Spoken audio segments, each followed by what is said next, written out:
Một động tác kéo tay dài chưa tới 3 giây có thể khiến hai ngôi sao nổi tiếng phải đồng loạt xin lỗi. Một dự án quy tụ ba couple hàng đầu có thể bị hủy chỉ sau 3 ngày sau khi tung trailer. Còn một cặp đang lên như diều gặp gió có thể tan ngay giữa lúc phim vẫn còn nóng. Chào mừng đến với Drama Boy Love phần 3, nơi câu chắc không có gì đâu thường là câu nói cuối cùng trước khi cả fandom mở chế độ báo động. Lần này tôi đã lục từ những biến cố mới nhất năm 2025 và năm 2026 rồi đào ngược về các hồ sơ kinh điển mà hai phần trước chưa kể. Mở nhiều tab tới mức trình duyệt bắt đầu thở máy, nhưng bù lại chúng ta sẽ không phải nhai lại ôm, Nanon, Deal Boy hay bất kỳ con thuyền nào đã chìm ở phần trước. Và việc luôn nha, ngày 17 tháng 7 năm 2026, Win Matawin và 4G Japon đã trở thành tâm điểm tranh cãi chỉ vì một đoạn video sau buổi tập. Trong clip, hai người thực hiện một động tác kéo tay mà họ hiểu theo nghĩa là vui vẻ, cứu tôi với, tôi tập nặng quá. Vấn đề là động tác đó không phải meme phòng gym, nó được biết đến rộng rãi với tên Signal for Help, một tín hiệu kín dành cho người đang gặp bạo lực hoặc cảm thấy không an toàn. Tín hiệu này được phổ biến từ năm 2020 để người gặp nguy hiểm có thể cầu cứu trong một cuộc gọi video hoặc tình huống không tiện nói thành lời. Bàn tay mở ra, ngón cái gập vào, rồi các ngón còn lại khép xuống. Nhìn đơn giản, ý nghĩa không hề nhẹ. Khi video lan ra, nhiều khán giả Thái Lan lẫn quốc tế phản ứng mạnh. Họ cho rằng việc dùng tín hiệu ấy làm trò đùa có thể khiến một công cụ cầu cứu nghiêm túc bị xem nhẹ.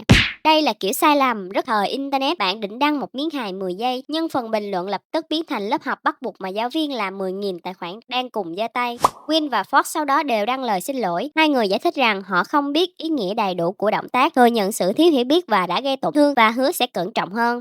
Điểm quan trọng nằm ở đây, tranh cãi không xuất phát từ một câu thoại trong phim Boy Love mà từ cách những ngôi sao có lượng theo dõi khổng lồ sử dụng một biểu tượng xã hội ngoài màn ảnh. Một số fan bảo vệ họ bằng câu chỉ là vô tình thôi. Đúng, có thể là vô tình, nhưng vô tình không làm hậu quả tự bốc hơi. Ngược lại, cũng không biến một sai lầm đã được nhận trách nhiệm thành bản án chung thân trên mạng. Phê bình đúng hành vi, yêu cầu lời xin lỗi và chia sẻ ý nghĩa thật là tín hiệu hợp lý. Đào luôn ảnh mẫu giáo để chứng minh một người xấu từ năm 4 tuổi thì hơi quá, giờ hành chính rồi đó.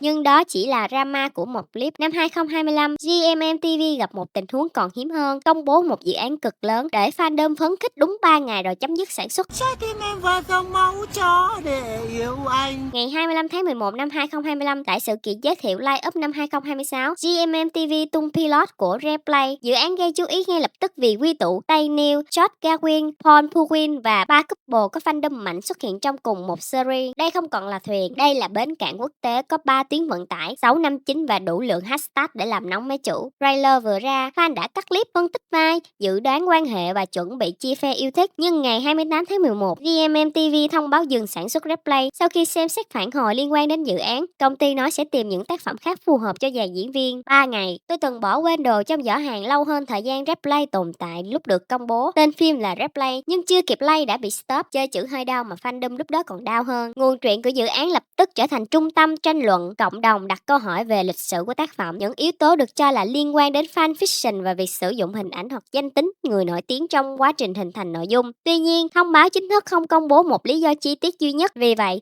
phần chắc chắn chỉ là GMMTV đã nhận phản hồi, tiến hành xem xét rồi quyết định là không tiếp tục sản xuất. Những lời giải thích cụ thể hơn trên mạng vẫn cần được xem là suy đoán nếu không có xác nhận trực tiếp. Điều chấn động không chỉ là một bộ phim bị hủy, đó là tốc độ phản ứng. Trước đây, công ty có thể im lặng nhiều tuần trong lúc fandom tự xây cả thành phố thuyết âm mưu. Với Replay, cánh cửa đóng lại gần như ngay lập tức trước khi đoàn phim bước sâu vào khâu sản xuất. Nếu Replay là một dự án chết trước khi quay chính thức, Tom Firm lại cho thấy drama có thể nổ ngay lúc một couple đang được chú ý nhất.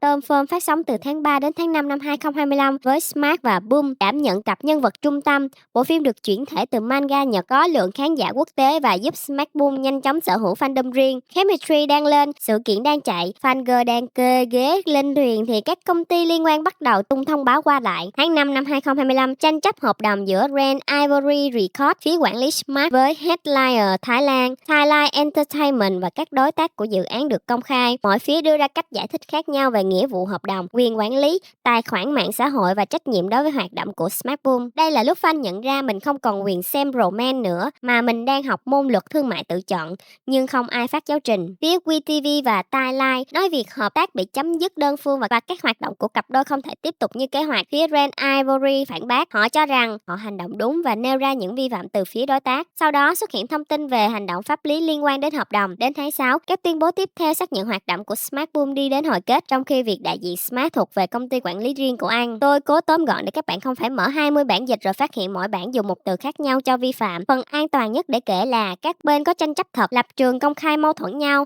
hoạt động của Smart và Boom bị ảnh hưởng và fandom không có đủ tài liệu để tự tuyên bố bên nào thắng toàn bộ câu chuyện. Tên phim là Top Form, còn hệ thống hợp tác thì tụt form ngay trước mắt khán giả. Một couple không chỉ cần hai người hợp nhau, họ cần công ty, hợp đồng, lịch trình, quyền hình ảnh và các bên quản lý cùng nằm trên một trang giấy. Chỉ cần một mắt xích tách ra, cẩu lương có thể biến thành công văn nhanh hơn bạn kịp gõ. Chuyện gì vậy? Trong tháng 6 năm 2025, ngành boy lớp Thái chứng kiến một vụ nghiêm trọng hơn nhiều liên quan đến Phom Ratchapat, diễn viên từng xuất hiện trong End of Love và Jack Joker. Ngày 14 tháng 6, nhiều cáo buộc từ phụ nữ bắt đầu lan truyền trên mạng xã hội. Nội dung được báo chí thuật lại liên quan đến hành vi tình dục không phù hợp và cách đối xử với người hâm mộ nữ và những trường hợp được cho là có người còn ở độ tuổi vị thành niên. Đây là cáo buộc, không phải bản án mà người xem có thể tự đóng dấu mộc sau khi đọc vài ảnh chụp màn hình. Nhưng mức độ nghiêm trọng đủ lớn để công ty quản lý phải phản ứng gần như ngay lập tức. Ngày 15 tháng 6, YWPP thông báo chấm dứt hợp đồng với Phom theo thỏa thuận giữa hai bên để anh có thời gian xử lý tình hình. Các sự kiện có anh tham gia cũng bị ảnh hưởng. Hình ảnh một diễn viên đang hoạt động trong hệ sinh thái boy love chuyển từ poster phim sang bản tin khủng hoảng chỉ trong một cuối tuần. Vụ Phom chấn động vì nó đâm thẳng vào mâu thuẫn của ngành boy love. Trên màn ảnh, công ty bán câu chuyện về sự tôn trọng, đồng thuận và tình yêu. Ngoài đời, chỉ một cáo buộc liên quan đến việc vượt ranh giới có thể làm toàn bộ thương hiệu rung chuyển. Khán giả bây giờ không chỉ hỏi diễn viên có diễn hay không, họ hỏi người đó có phù hợp với giá trị mà sản phẩm đang kiếm tiền từ hay không. Nhưng drama boy love không phải đến năm 2025 mới biết cách làm fandom mất ngủ. Muốn hiểu vì sao fan service hiện nay bị soi kỹ đến vậy, chúng ta phải quay về Mel Girl. Than Thiết phát sóng năm 2026 và biến Mel cùng Gop trở thành một trong những couple lớn nhất thời kỳ boy love Thái bùng nổ quốc tế. Hai người có fan meeting, quảng cáo, sân khấu và vô số khoảnh khắc khiến tem đẩy thuyền tin rằng đây là tình bạn trên tình yêu dưới mập mờ, phiên bản không cần phụ đề. Đến khi hoạt động chung giảm xuống và hai người đi theo hướng riêng, fandom bắt đầu chia rẽ. Một bộ phận tiếp tục chờ, một bộ phận đổ lỗi, một bộ phận biến mọi câu trả lời phỏng vấn thành mật mã. Tôi cũng từng soi từng cái unfollow như đang điều tra dòng tiền quốc tế, nên tôi hiểu cảm giác đó. Hiểu thôi nha, không khuyến khích. Năm 2023, Miu đăng một loạt phản hồi trên mạng xã hội khi bị hỏi và bị gắn với những kỳ vọng cũ. Mối quan hệ với Gop chỉ là quan hệ đồng nghiệp trong công việc, đồng thời chỉ trích việc fan service khiến một số khán giả tin quá sâu. Cách nói thẳng của Miu gây phản ứng dữ dội. Người ủng hộ cho rằng anh đang đặt lại ranh giới, người thất vọng cảm thấy những cảm xúc từng được khuyến khích mua vé, mua hàng và đẩy hashtag nay bị phủ nhận quá lạnh lùng. Rồi năm 2024, Miu công khai mối quan hệ với Tut Bakon, sau đó cầu hôn Tut với nhiều người. Đây là khoảnh khắc buộc fandom nhìn lại sự khác biệt giữa câu chuyện quảng bá và cuộc sống ngoài đời thật. Miu có quyền yêu ai anh muốn, Gop cũng có quyền sống ngoài chiếc tên ghép, nhưng ngành công nghiệp từng kiếm tiền từ sự nhập nhằng không thể giả vờ, khán giả tự nhiên tưởng tượng tất cả từ không khí. Đây mới là phần tệ nhất. Fan service hoạt động tốt nhất khi nó không xác nhận cũng không phủ nhận. Hai diễn viên cho đủ hint để fan đu OTP, nhưng luôn giữ một lối thoát mang tên chỉ là công việc. Khán giả được mời đầu tư cảm xúc như cổ đông, nhưng tới lúc công ty giải thể thì phát hiện cổ phiếu mình mua là photocard.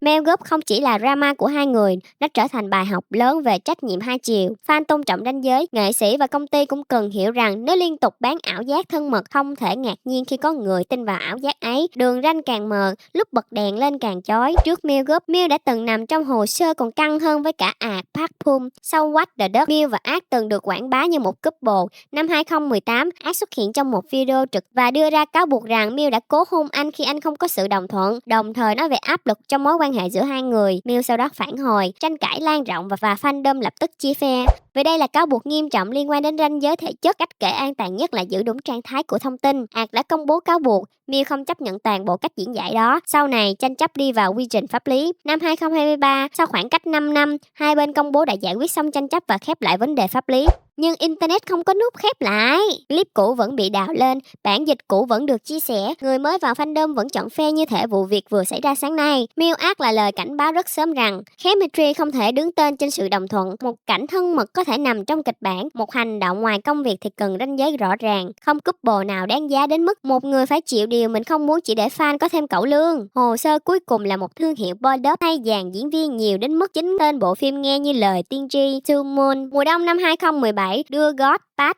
Kimon, Cooper, T và T đến với khán giả. Bộ phim thành công, Good Bad cùng các cặp phụ nhanh chóng có fandom. Theo kế hoạch ban đầu được truyền thông và cộng đồng nhắc tới, câu chuyện có thể tiếp tục với dàn diễn viên ấy, nhưng tranh chấp giữa các đơn vị sản xuất và quản lý khiến kế hoạch đổ vỡ.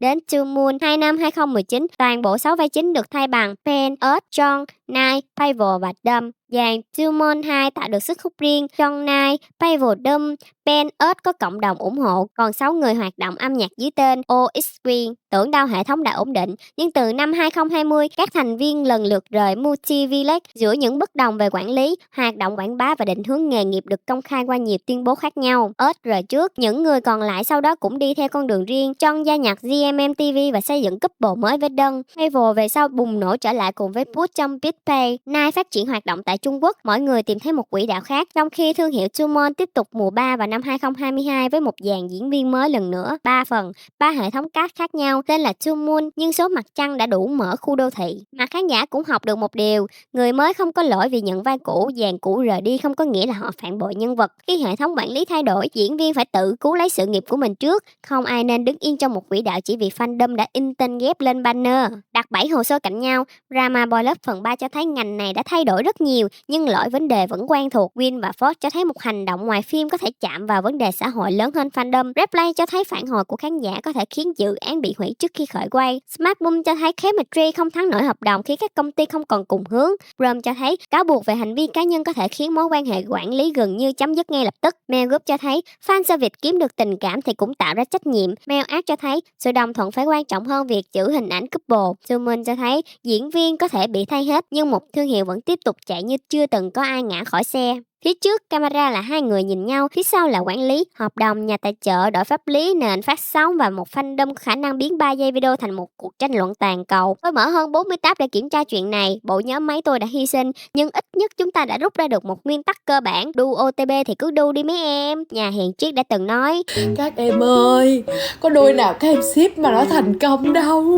Vui vẻ thôi. Cắn khóe môi xem cảnh ngọt cũng được, nhưng đừng giao luôn quyền suy nghĩ tỉnh táo cho chiếc thuyền. Khi drama nổ ra, hãy đọc nguồn gốc, phân biệt cáo buộc với kết luận, xem thông báo của từng bên và nhớ rằng diễn viên là người thật, không phải nhân vật phụ trong thuyết âm mưu của chúng ta. Vì sau 3 phần, tôi tin điều dễ chìm nhất trong ngành boy love chưa chắc là couple, có khi là khả năng bình tĩnh của fandom ngay khoảnh khắc một thông báo nền trắng chữ đen vừa xuất hiện. Nhấn đăng ký để tôi tiếp tục mở tủ hồ sơ thay các bạn trước khi trình duyệt gửi đơn chấm dứt hợp đồng với tôi vì lý do sức khỏe tinh thần.